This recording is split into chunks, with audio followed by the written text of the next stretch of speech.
Right, so today's job is painting the wheels. So I was trying to come up with some easy way of holding them, because otherwise you've got to paint one side and then flip them over and paint the other side. So I have come up with the Fab Paint Rack 9000, worldwide, patent pending, adjustable height.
Obviously we got a few drips and paint runs, but it wouldn't be a genuine Fab paint job if it didn't all run straight back off.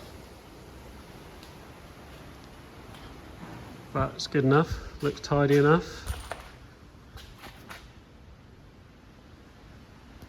So these are actually all different offset. I didn't realise, so I was painting them and I thought these look like the you know, there's much less space in the back. I've just measured, and some of them are, yeah, there's 3 pairs of wheels and they're all different offsets, so I'm not sure which ones will get used. Next job on the paint list, got my bumpers and my grille. This was an old rusty grille which I've had shot blasted, and this and the bumpers are going to be painted silver. These are fiberglass. I got these from Les at Extreme Custom Minis. He makes loads of fiberglass moulded parts. So I got bumpers, boot lid, and the classic wide arches that everybody uses. So yeah, these will save a bit of weight. They're super light. They're so light, they're pretty much floating away.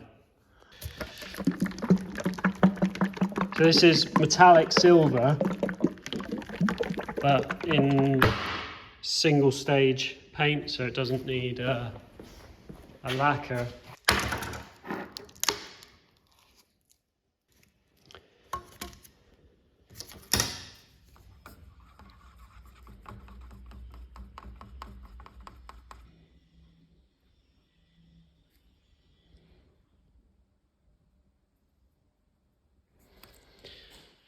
So I'm gonna give it all a quick blast with some etch primer.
Today I'm doing a job that I've been dreading for a while now, which is painting the inside of the Mini.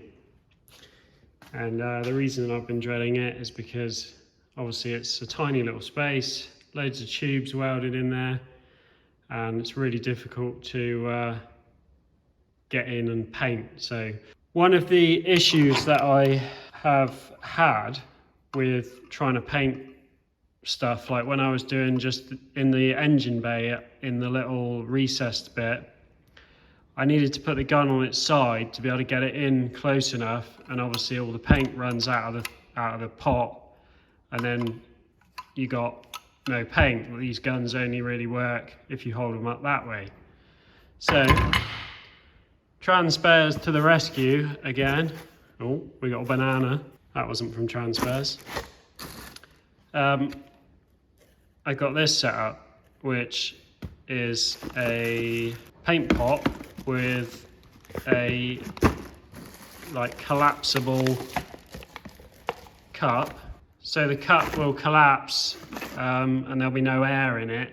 So it will constantly feed, even if it's upside down, it will still feed paint into the gun. So this should really help making the job a little bit easier. So you get the actual pot which you use, so it doubles up, you mix your paint and measure it in that. And then these are obviously like the throwaway piece. This piece gets thrown away.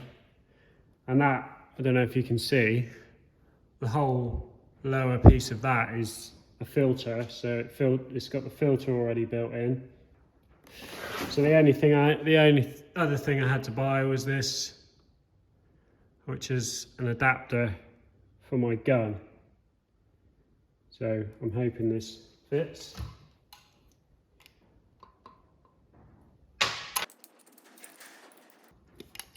It fits.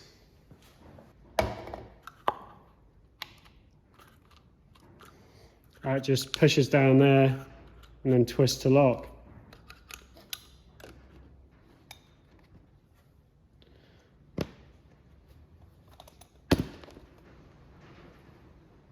So it's a little bit wider here, but I think just the fact that I can go any way is gonna make things a lot easier. Right, so I'm ready for paint.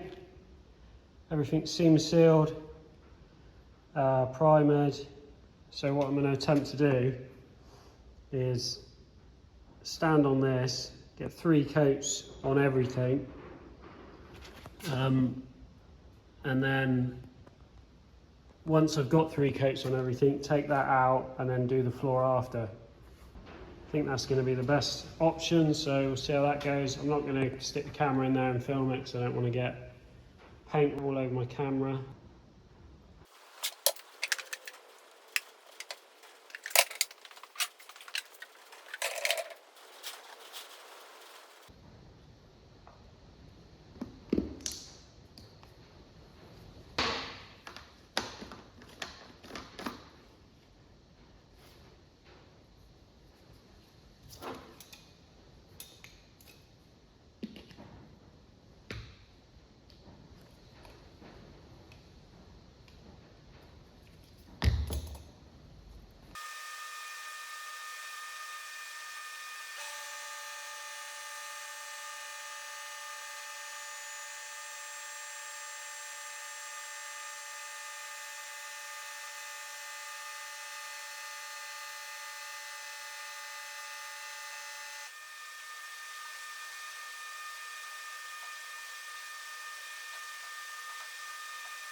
Job's a good one.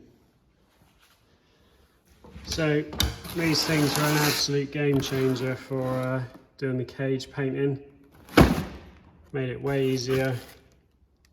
If you're about to tackle painting a roll cage, I would definitely recommend it. You know where to get them. It's going to be it for this one. Cheers for watching. See you on the next one.